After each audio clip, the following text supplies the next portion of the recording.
Hello and Jai Swaminarayan to all. Today for standard 12th science, we are going to continue our chapter 9. In that we are going to start the new topic 9.9, and the title of topic 9.9 is optical instruments. So basically this topic consists of 3 subtopics. So we'll also look into that. First we'll see what is optical instrument. Optical instruments are basically the thing that अगर हम आँखों पे चश्मा पहनते हैं तो वो जो चश्मा क्या हुआ, वो हमारा ऑप्टिकल इंस्ट्रूमेंट हुआ. मतलब कि किसी चीज़ को देखने के लिए जो बीच में जो हम फॉर्म यूज़ करते हैं दैट इज़ ऑप्टिकल इंस्ट्रूमेंट. सो उस स्टेटमेंट से हम आएंगे अपने पहले टॉपिक पे जो है 9.9.1 द आई और से the human I. So human आई के बारे में आपने प्रीवियस स्टैंडर्ड्स में पढ़ा ही होगा. Will just recall that. First will draw the structure of I.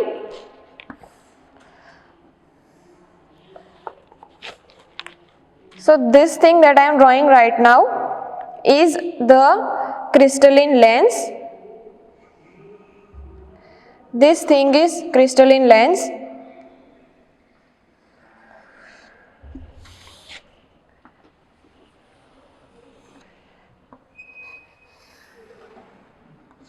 Now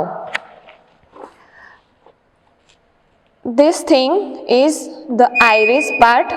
These two lines that you are visible here is iris, and this particular part, this whole thing is crystalline lens, but this the line that is just making the borders of iris is the pupil. Now there is also a muscle before this whole part which we name as cornea.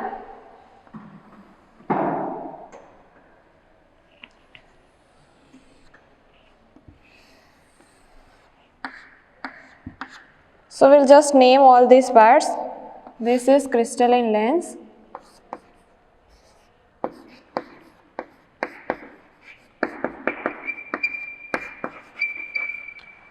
This one is iris. This point is pupil.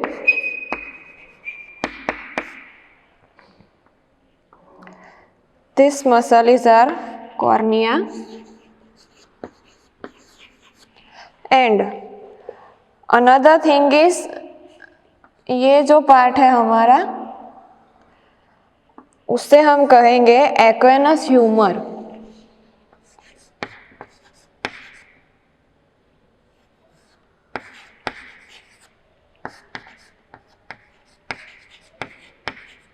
अब ये तो हो गया आगे वाला part. अब हम पीछे वाले पार्ट में देखेंगे तो यहाँ पे 2 मसल्स टाइप होगा,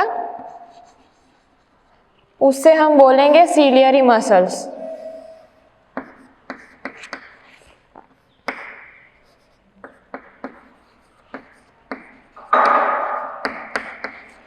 Now the back part or the most important part of our eye is this, which we call as retina, where the image is formed.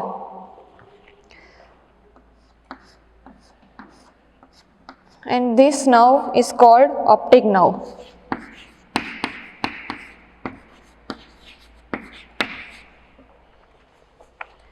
And whole this portion is vitreous humor.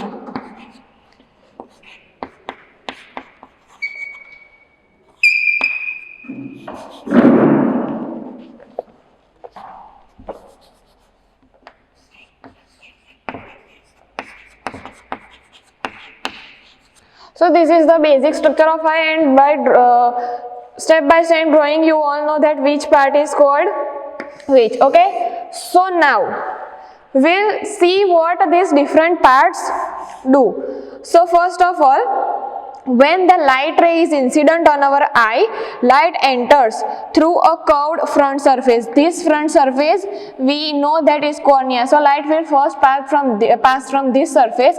After passing from cornea, the size of pupil, the size of this pupil will change under the control of the muscles.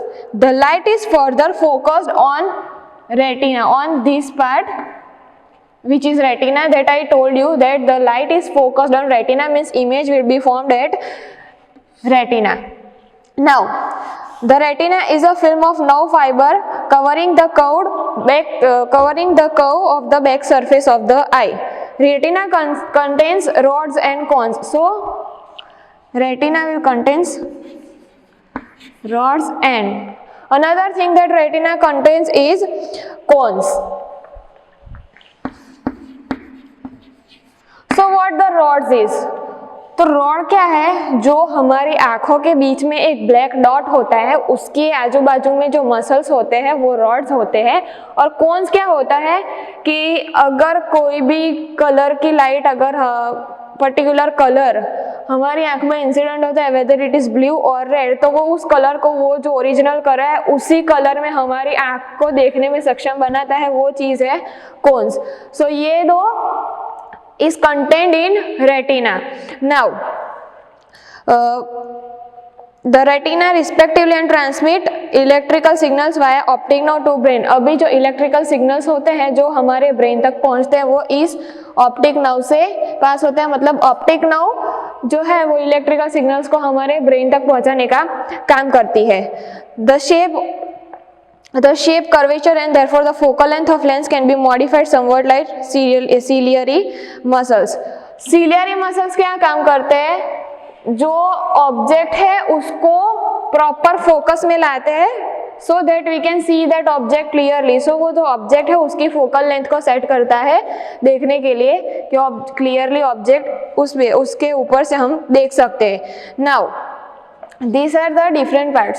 Iris क्या है? Iris जो है इस पूरे part को आगे से cover करता है, ये जो है प्यूपिल और क्रिस्टलिन लेंस को.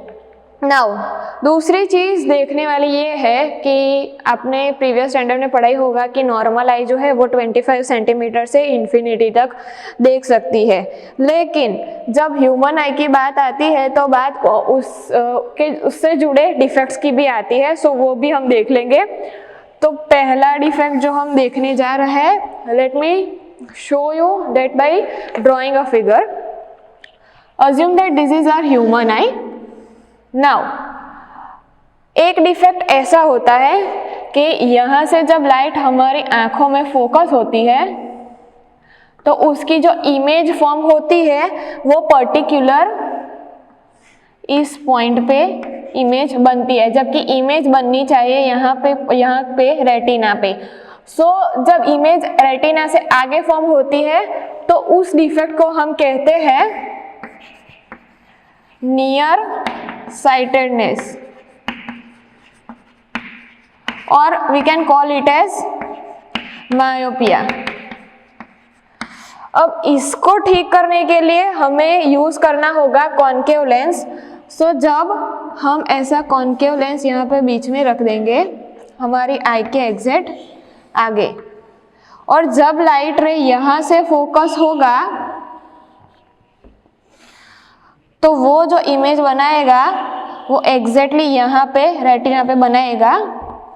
और ये जो हमारा प्रॉब्लम है मायोपिया या नियर साइटेडनेस, वो कॉनकेव लेंस के मदद से we can solve that problem. मतलब वो कॉनकेव लेंस की मदद से ये मायोपिया ठीक हो सकता है. तो ये तो हुआ हमारा पहला डिफेक्ट. अब हम देखेंगे हमारा दूसरा डिफेक्ट.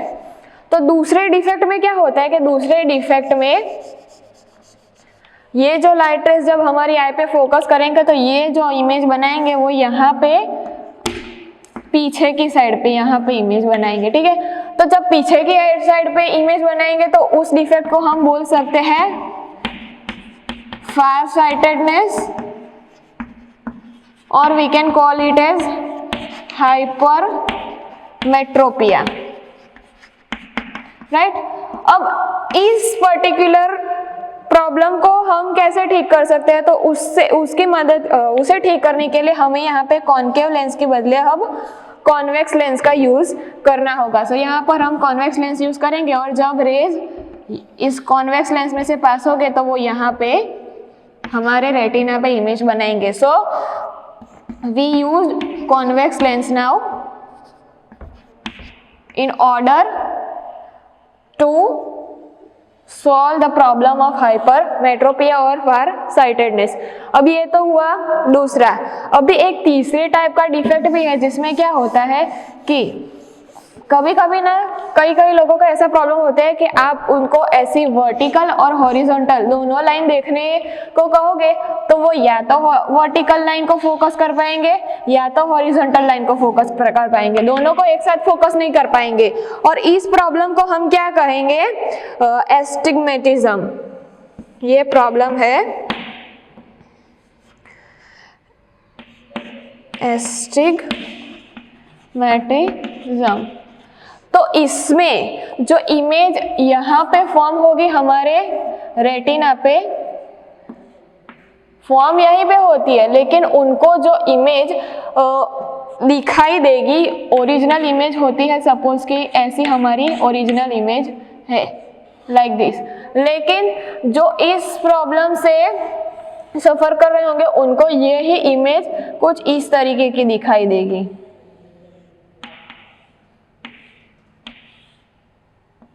ओरिजिनल इमेज के कंपैरिजन में वो इमेज उनको ऐसे दिखाई देगी। और इसका मतलब क्या है कि जब ये हॉरिजॉन्टल और वर्टिकल लाइंस को फोकस करने की बात आती है तो वो या तो हॉरिजॉन्टल कर पाएंगे या तो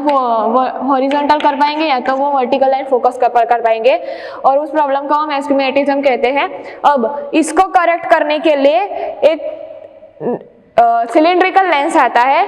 तो सिलिंड्रिकल लेंस जब हम यहाँ पे कॉन्वेक्स लेंस की जगह अब हम सिलिंड्रिकल लेंस रखेंगे, तो जब आप सिलिंड्रिकल लेंस रखोगे तो वो जो ओरिजिनल इमेज जो फॉर्म होगी वो बिल्कुल ऐसी ही यहाँ पे फॉर्म होगी। सो ये जो डिफेक्ट है इसे हम सिलिंड्रिकल लेंस से ठीक कर सकते हैं।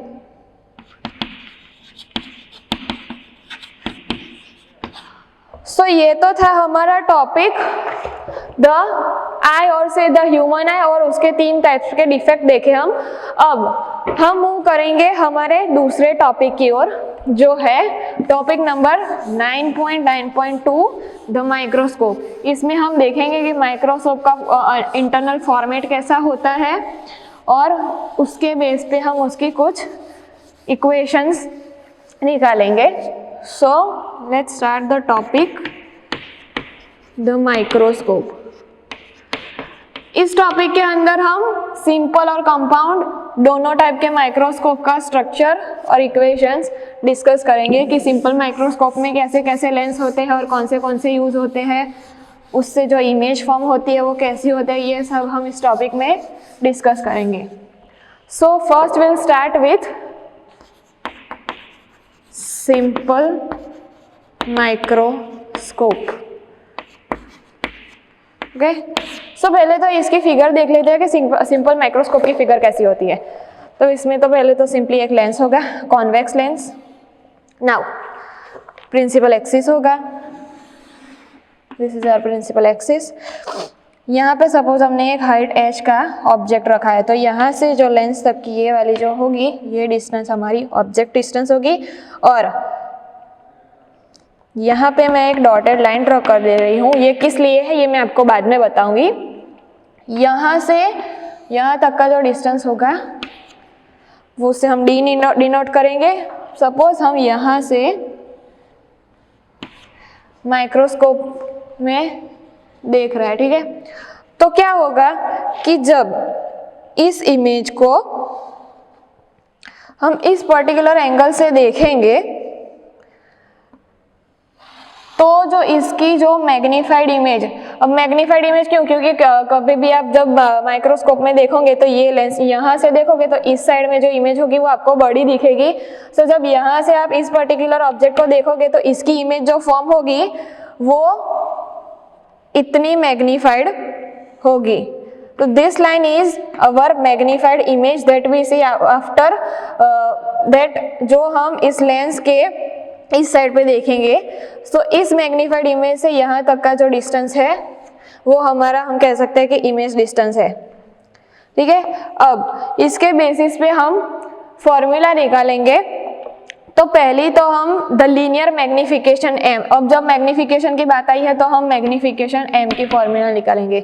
लीनियर मैग्निफिकेशन की फॉर्मूला आपको पता ही होगी, v/u हमने प्रीवियस टॉपिक में निकाली थी। अब दूसरी बात ये है कि हमारे पास लेंस की फॉर्मूला थी 1/f is equals to 1/v minus 1/u। अब इस u को इस ये जो v है इसको हम लेफ्ट हैंड साइड लेके जाएंगे तो हमें क्या मिलेगा 1/u is equals to 1/f minus 1/v। So जब इसको हम ऐसे भी लिख सकते हैं कि 1/u इंटू v। सो ये जो 1/u की जो ये इक्वेशन हमें मिली है उसे हम यहाँ पुट करेंगे, तो उसके बेस पे हमें आगे मैग्निफिकेशन की वैल्यू क्या मिलेगी, 1/u की जगह हम सब्सटीट्यूट करेंगे 1/f minus 1/v। So will get m is equals to v into 1/f minus 1/v। So ये मिली हमें मैग्निफिकेशन की अब तक की फॉर्मूला। नाउ इस यहाँ पे भी v है, यहाँ पे भी v है, सो इसको हम कॉमन निकालेंगे तो हमें मैग्निफिकेशन की वैल्यू मिलेगी 1 minus v divided by f। अब हम देखेंगे कि इस केस में हमारा जो इमेज का डिस्टेंस है उसे हम d से डिनोट करते हैं, तो हम v की जगह d लिख देंगे। और दूसरी बात नोट करने वाली ये है कि d लेफ्ट हैंड साइड है, तो यहाँ पे माइनस d आएगा, यहाँ पे भी माइनस है, यहाँ पे भी माइनस है, तो अब हमें जो वैल्यू मिलेगी वो प्लस की मिलेगी, प्लस में, तो magnification will be equals to 1 plus d divided by f। This is our equation by applying sign convention, and thus the magnification equation is m is equals to 1 plus d divided by f. Since d is 25 cm to have magnification of 6, one needs a convex length of focal length f is equals to 5 cm. भी दूसरी चीज note करने वाली ये है कि magnification की formula h dash by h थी, मतलब कि हमारी जो इमेज की है डिवाइडेड बाई ऑब्जेक्ट की height. So h is the size of object and h dash is the size of our image. This is also ratio of angle that is subtended by the object if placed at d. Now find the magnification where image is an infinity. ये तो हमने एक finite position पे image अपनी दिखाई है, लेकिन जब यही इमेज इंफिनिटी पे होगी तब हमारा मैग्निफिकेशन का इक्वेशन क्या होगा वो हम फाइंड करेंगे। तो उसके लिए तो पहले हमें थीटा या से टेन थीटा की वैल्यू लेनी पड़ेगी। थीटा कौन से एंगल पे लेंगे हम, तो उसके लिए एक दूसरी फिगर ड्रॉ करेंगे। Suppose this is our principal axis, from here this is our object height and this angle is our theta angle, and this is our distance d. Now what we have to find is the magnification in case of infinity। तो उसके लिए एक और image है, यहाँ पे हम एक दूसरा लेंस लेंगे। This is our principal axis, this is our eyepiece। Now ये ऑब्जेक्ट जब यहाँ होगा, यहाँ पे से जब हम फोकस करेंगे तो इमेज मान लेते हैं कि इतनी इन्फिनिटी पे, यहाँ से ज़्यादा भी जा सकती है, तो इतनी इन्फिनिटी पे इमेज फॉर्म करेगी। तो ये जो हमारा एंगल होगा वो होगा थीटा एंगल ऑफ इंसिडेंस, और दूसरा ये जो होगा यहाँ भी हमारा थीटा एंगल ऑफ इंसिडेंस हमें मिलेगा। एंड अब इमेज इन्फिनिटी पे कब जाएगी, जब हम ऑब्जेक्ट को एग्जैक्टली फोकस पोजीशन F पे रखेंगे तब। जब हम अपने ऑब्जेक्ट को इस फोकस पॉइंट F पे रखेंगे तब वो इन्फिनिटी पे हमें इमेज दिखाएगा। यहाँ से यहाँ तक का डिस्टेंस होगा हमारा फोकल लेंथ F। यहाँ से देखेंगे तो इन्फिनिटी पे बनेगी, ठीक है। तो अब इसके लिए हमें जो फॉर्मूला निकालनी है, the maximum angle it can subtend and be clearly visible in with its near point that is distance d। The angle that is subtended, जैसे मैंने आपको कहा कि इन्फिनिटी पे फॉर्म करेगी तो हमें थीटा की वैल्यू देनी पड़ेगी। तो थीटा हम क्या लेंगे, tan थीटा आई। अब यहाँ पे आप देख सकते हैं कि जो ये वाला और ये एंगल है इसको सपोज लेते हैं, तो ये जो एंगल है यहाँ ये दोनों, तो ये बहुत ही बहुत छोटे एंगल है, यहाँ से भी ये आपको यहाँ पे दिख रहा है, ये जो है ये एंगल ये बहुत छोटे एंगल है, सो हम सिंपली इसको लिख सकते हैं थीटा आई। अब tan में क्या होता है, this is our image height, so opposite by adjacent, मतलब ये जो h है ये और हमारा जो डिस्टेंस है ये f, हम उसको d से डिनोट करते हैं, ये d, सो इसे हम लिखेंगे theta i is equals to image object height divided by d, ठीक है। सो ये जो है हमारा इक्वेशन वो तब मिलेगा जब हमारी इमेज जो है वो इनफाइनाइट डिस्टेंस पे फॉर्म होगी। पहले जो मैग्निफिकेशन का हमें मिला था वो क्या था कि m is equals to 1 plus d by f था, ये था फाइनाइट डिस्टेंस पर इमेज फॉर्मेशन का इस केस का। अब ये जो हमें मिला है वो इनफाइनाइट डिस्टेंस पे जब इमेज फॉर्म करेगी उसकी फॉर्मूला है। अब दूसरा पॉइंट ये है कि जैसे कि मैग्निफिकेशन को आपको पता ही है कि h dash divided by h is equals to m is equals to v by u, ये फॉर्मूला तो आपको पहले से ही पता ही है। सो tan जो ये है tan i की वैल्यू, अब उसमें हम क्या लिखेंगे कि m is equals to h dash divided by minus v, ये जो है हमने tan थीटा ये वाली जो है ये वाली इसकी वैल्यू लिखी है, ठीक है।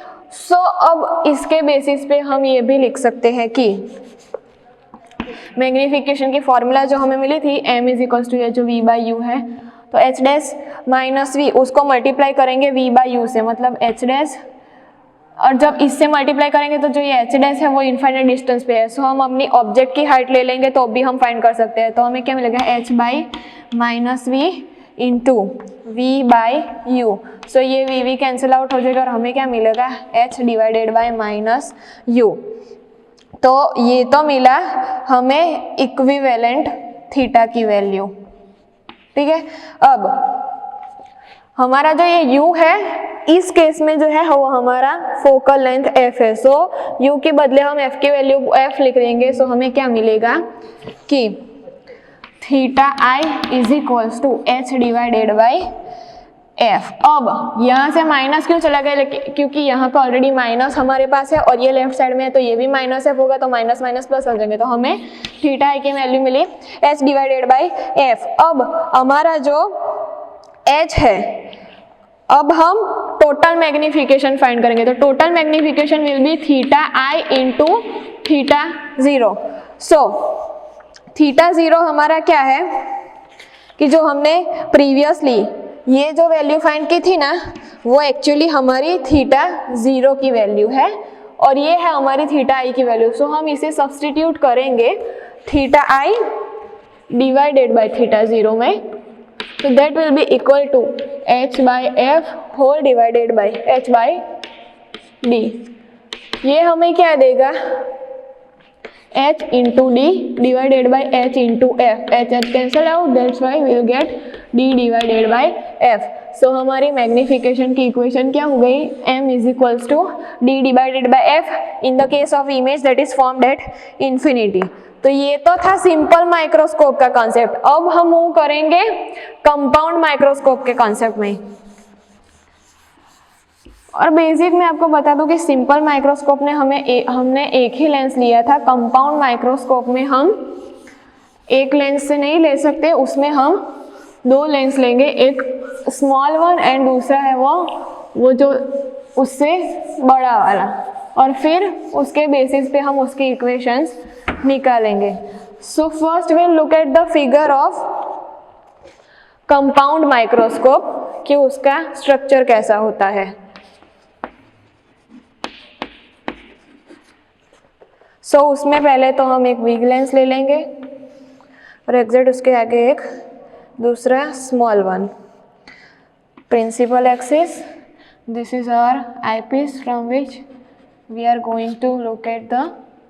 going to see the object। अब हमारा ऑब्जेक्ट सपोज हमने यहाँ पे h हाइट पे पुट किया है, यहाँ से वो उसका रेस जो है वो पहले लेंस में जाएगा, फिर वो रिफ्रैक्ट होगा, रिफ्रैक्ट होगे वो दूसरे लेंस में जाएगा, फिर अगेन वो रिफ्रैक्ट होगा और हमें यहाँ से ये आईपीस जो हमारा है वो यहाँ पे आएगा, सॉरी। फिर दूसरा रे जो हम नीचे से पास करेंगे वो यहाँ से सीधा इस पॉइंट पे जाकर अब इस लेंस में जाके वो फिर से रिफ्रैक्ट होगा और वो फिर हमें यहाँ पे मिलेगा। सो इसकी जो एजेस है वो देख से पहले तो यहाँ पे हम ई लिखेंगे आईपीस के लिए, this is our eyepiece from where we are going to see into the microscope. अब यहाँ पे एक पहले जब रिफ्रैक्ट होगा तो यहाँ पे हमें एक इन्वर्टेड इमेज मिलेगी जिससे हम कहते हैं, जिसकी हाइट को हम डिनोट करेंगे एच डैश से। ये जो हमारा ऑब्जेक्ट है वो है हमारा ऑब्जेक्ट ए बी। यहाँ पे जो इमेज मिलेगी उसे हम कहेंगे ए डैश बी डैश। नाउ यहाँ से यहाँ तक का जो डिस्टेंस है वो होगा focal length for our eyepiece, और इस पॉइंट से जो यहाँ पे ये दो जो रे है वो इंटरसेक्ट होने चाहिए। देयर इज अ मिस्टेक, ये यहाँ पे और दूसरा वाला जो है वो यहाँ पे।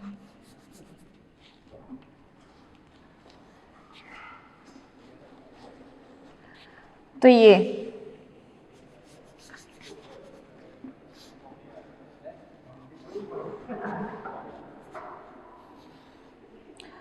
तो यहाँ से यहाँ तक का जो डिस्टेंस होगा वो हमारा होगा focal length of our object f o, और यहाँ से यहाँ तक का डिस्टेंस होगा वो हमारा ऑब्जेक्ट डिस्टेंस होगा यू।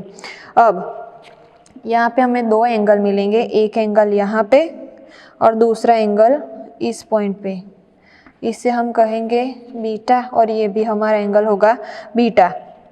नाउ इस लेंस को हम कहेंगे ऑब्जेक्टिव लेंस, और जो दूसरा लेंस है वो हमारा आईपीस का लेंस है। अब डिस्टेंस देख लेते हैं, तो डिस्टेंस, अब पहली जो इमेज है वो तो हमें यहाँ इन्वर्टेड फॉर्म में मिल गई, लेकिन जो दूसरे लेंस की जो इमेज है वो जब हम यहाँ से देखेंगे तो हमें कुछ इस पॉइंट पे उसकी इमेज दिखेगी, तो उससे हम डिनोट करेंगे और वो भी इन्वर्टेड दिखेंगी, इसलिए वो भी होगी b dash a dash, a double dash b double dash, और वो मैग्नीफाइड होगी। सो इस इमेज से लेके जो हमारे दूसरे लेंस तक का जो डिस्टेंस है उसे हम डी डिनोट करेंगे। तो ये तो है हमारी फिगर। अब हम इक्वेशंस निकालेंगे। तो पहले हम हमारा ऑब्जेक्ट का मैग्निफिकेशन निकालेंगे, m o is equals to, अब एम ओ फाइंड करने के लिए एम ओ की तो पहले इक्वेशन ले लेते हैं कि image height divided by object height. अब ये लेने के बाद हमारी जो इमेज हाइट है उसे हम लाइट एल कह सकते हैं, और हमारी जो ऑब्जेक्ट हाइट है उसे हम कह सकते हैं this focal length of our object of f o, ठीक है। अब इस पर्टिकुलर चीज के लिए हमें बीटा की वैल्यू फाइंड करनी होगी, सो विल टेक 10 बीटा। लेकिन यहाँ पे आप देख सकते हो कि ये जो बीटा वाला एंगल है जो वो बहुत ही छोटा है, सो हम सिंपली उसे बीटा भी लिख सकते हैं। So beta will be equal to opposite by adjacent. इस केस में हमारा ऑपोजिट क्या है, इस बीटा का जो ऑपोजिट है, पहले तो ट्राइंगल लेंगे, वो यहाँ पे एक छोटी सी लाइन ड्रॉ कर देंगे, तो this is equals to this height. So ये जो ट्राइंगल है तो ऑपोजिट हमारा हुआ h, और जो एडजेसेंट हुआ वो हमारा ये f0, ठीक है। So will write beta is equals to opposite h divided by fo। Now this is equals to, अब ये जो इमेज है उसकी इन्वर्टेड इमेज हमें इस पॉइंट पे मिलेगी, तो this and this both are equal, so we can also write that this is equals to h dash divided by l। Okay, so इतना हमें हमारे पहले 10 बीटा या सिर्फ बीटा की वैल्यू मिली। अब ये जो h है, ये हम h डैश है, ये हमारी इमेज की साइज है। As you know that h dash is denoted for the size of image. जो डिस्टेंस जो l से जो डिस्टेंस होता है, the distance l that is distance between the second focal point and the eyepiece, मतलब यहाँ से जो यहाँ का आई पीस के बीच का जो डिस्टेंस है इज कॉल्ड ट्यूब लेंथ, मतलब कि जो यहाँ से यहाँ तक का जो डिस्टेंस है that is our tube length L. So for near point we can also write, ये तो था हमारा पहले ऑब्जेक्ट का. अब हम हमारे आईपीस का मैग्निफिकेशन निकालेंगे, that will be equal to 1 plus d divided by f e. How we get this is, ये मैग्निफिकेशन की हमारे पास फॉर्मूला थी is equal to 1 plus d by f. अब 1 प्लस डी तो हमारे पास है, एफ ई हमने कहाँ से लिया, तो जो यहाँ से एफ ई से जो आईपीस का डिस्टेंस है उसे हम लाइट एल कह सकते हैं, और यहाँ पे लाइट एल के बदले हम हमारे आईपीस का फोकल लेंथ लिखेंगे. That's why we get this magnification of eyepiece as 1 plus d by f e. अब टोटल मैग्निफिकेशन फाइंड करने के लिए हमें इसका और इसका प्रोडक्ट लेना पड़ेगा. So total magnification m is equals to m o into m e, that will be equal to l by f 0 into d divided by f e. So this is the equation for our total magnification in the case of compound lens. अब इस पे हम suppose के कुछ values assume करेंगे, जैसे कि L will be equal to R 20, D equals to 25, F0 की वैल्यू हम लेंगे सपोज की 1 और FE की वैल्यू 2. तो जब इस वैल्यूज को इसमें सब्स्टिट्यूट करेंगे तो हमारी टोटल मैग्निफिकेशन की वैल्यू हमें क्या मिलेगी, 20 by 1 into 25 divided by 2. So this will be equal to 250 magnification. So this is an example for compound microscope. So यहाँ पे हम हमारा टॉपिक द माइक्रोस्कोप एंड करते हैं और हम मूव करेंगे हमारे दूसरे जो लास्ट सब टॉपिक है इस पूरे पॉइंट का, द टेलीस्कोप. टेलीस्कोप में भी हम दो टाइप्स देखेंगे, पहले तो रिफ्रैक्टिंग टेलीस्कोप और दूसरा जो है वो है reflecting telescope. So first will look at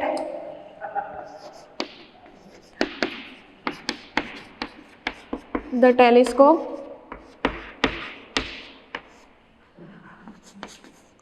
so refracting telescope की फिगर ड्रॉ करेंगे हम.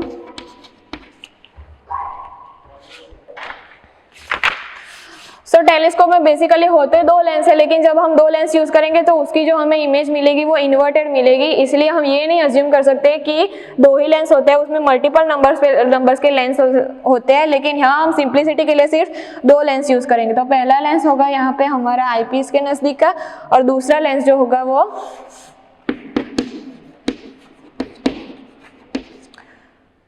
इससे बड़ा वाला होगा.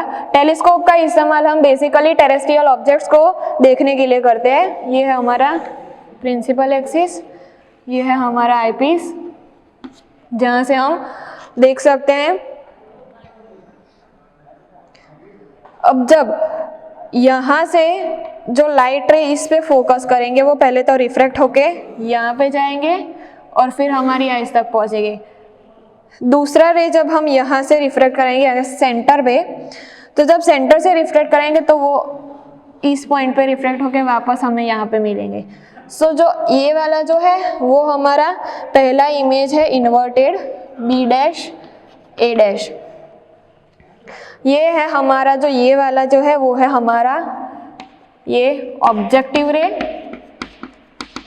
ओके, अब यहाँ पे हमें जो एंगल मिलेगा ये वाला एंगल वो होगा हमारा एंगल अल्फा, ये दोनों. और जो दूसरा एंगल हमें यहाँ पे मिलेगा वो होगा हमारा एंगल बीटा. जो इमेज हमें दिखेगी वो कुछ इस पॉइंट पे दिखेंगी, यहाँ पे नीचे की साइड इन्वर्टेड. अब इसके लिए हम कुछ इक्वेशंस निकालेंगे. तो पहले तो हमारी मेन इक्वेशन है मैग्निफिकेशन की, वो हम निकालेंगे. So magnification m is equals to beta का एंगल डिवाइडेड बाय अल्फा का एंगल, क्योंकि पहले जब हम यहाँ से देखेंगे तो एंगल हमारा बनेगा बीटा. यहाँ से हमें इन्वर्टेड इमेज दिखेगी, लेकिन जहाँ से रेस आ रहा है वहाँ पे भी एक एंगल अल्फा मिलेगा. So will take magnification is equals to beta by alpha. अब बीटा की वैल्यू क्या है, सो जो यहाँ पे जो बीटा है tan बीटा, तो ये जो ट्रायंगल हमें मिलता है, तो this is our opposite side and this is our adjacent side. So adjacent side जो थी वो हमारी फोकल लेंथ थी आई पीस की, यहाँ से यहाँ तक की FE। So we put the value of beta as h divided by FE, और जो अल्फा है उसकी वैल्यू लेंगे। तो अल्फा में तो पहले तो आएगा हमारा ऑब्जेक्ट का फोकल लेंथ, यहाँ से ये जो इमेज बनती है वहां तक का focal length of object. So उसकी वैल्यू हमें क्या मिलेगी, ये जो अल्फा एंगल है दिस डिवाइडेड बाय h, और we can say h dash multiply FO divided by h। सो यहाँ पे दो h है, वो दोनों कैंसिल आउट हो जाएंगे और हमें मिलेगा F0 divided by FE। So this is the equation for our magnification. अब F0 और FE क्या है, तो जब हम इन दोनों का सम लेंगे तो हमें जो वैल्यू मिलेगी वो होगी टेलीस्कोप की ट्यूब की वैल्यू। मतलब कि ये जो टेलीस्कोप, ये तो लेंस हमने डायरेक्ट दिखा दी है, लेकिन ये एक ट्यूब के अंदर होता है, तो यहाँ से जो यहाँ तक की वैल्यू होगी वो टेलीस्कोप की ट्यूब की वैल्यू होगी। सो हमारी मैग्निफिकेशन की वैल्यू मिली हमें F0 बाय FE और ट्यूब की वैल्यू इन दोनों का सम। तो ये तो था concept of refracting telescope. Now will move towards concept of reflecting telescope, और उसका स्ट्रक्चर भी इससे थोड़ा डिफरेंट होता है। सो फॉर दैट, सपोज यहाँ पे हमने एक मिरर यहाँ पे लिया और एक मिरर दूसरा यहाँ पे, और तीसरा यहाँ पे जो लिया है वो कॉन्वेक्स मिरर। ये दो जो है वो कॉन्केव मिरर है, this one is convex mirror. तो जब यहाँ से कॉन्केव मिरर पे लाइट फोकस करोगे तो वो रिफ्लेक्ट होगी कॉन्वेक्स मिरर पे। यहाँ से भी जब आप लाइट फोकस करोगे तो वो फिर से कॉन्वेक्स मिरर पे जाएगी, और उसके बाद वो फिर से यहाँ पे भी कॉन्वेक्स मिरर है तो यहाँ से भी रिफ्लेक्ट होके यहाँ एक पॉइंट पे वो मर्ज करेगी। इस पॉइंट पे जब मर्ज करेगी वो होगा हमारा आई पीस। सो पहले तो यहाँ से यहाँ पे गई और फिर यहाँ पे फिर से रिफ्लेक्ट हुई, ये भी यहाँ से यहाँ पे गई और फिर यहाँ पे फिर से रिफ्लेक्ट हुई। सो ये जो है वो, ये जो हमारे दो कॉन्केव मिरर है वो है हमारे ऑब्जेक्टिव मिरर,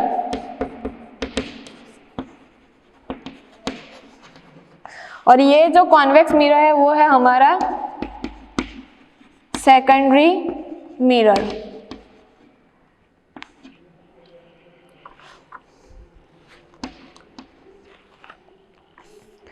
सो बेसिकली इसमें क्या है कि जब लाइट रे कॉन्केव मिरर पे जाएगी तो वो पहले रिफ्लेक्ट होगी, कॉन्वेक्स मिरर पे जाएगी, वहां से वापस रिफ्लेक्ट होके हमें दिखेगी। यहाँ से भी सेम है कि पहले यहाँ से कॉन्केव मिरर पे जाएगी, यहाँ से रिफ्लेक्ट होके कॉन्वेक्स मिरर पे जाएगी, कॉन्वेक्स मिरर से फिर से रिफ्लेक्ट होगी और यहाँ दिखेगी।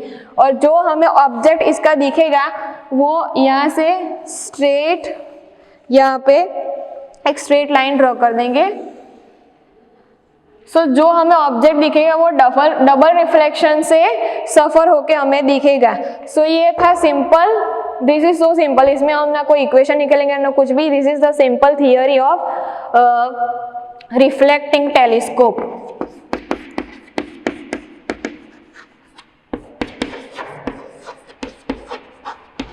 सो ये थे हमारा टॉपिक 9.9 ऑप्टिकल इंस्ट्रूमेंट्स और उसके 3 सब टॉपिक। यहाँ पे हम हमारे चैप्टर 9 को एंड करते हैं। That is it, thank you.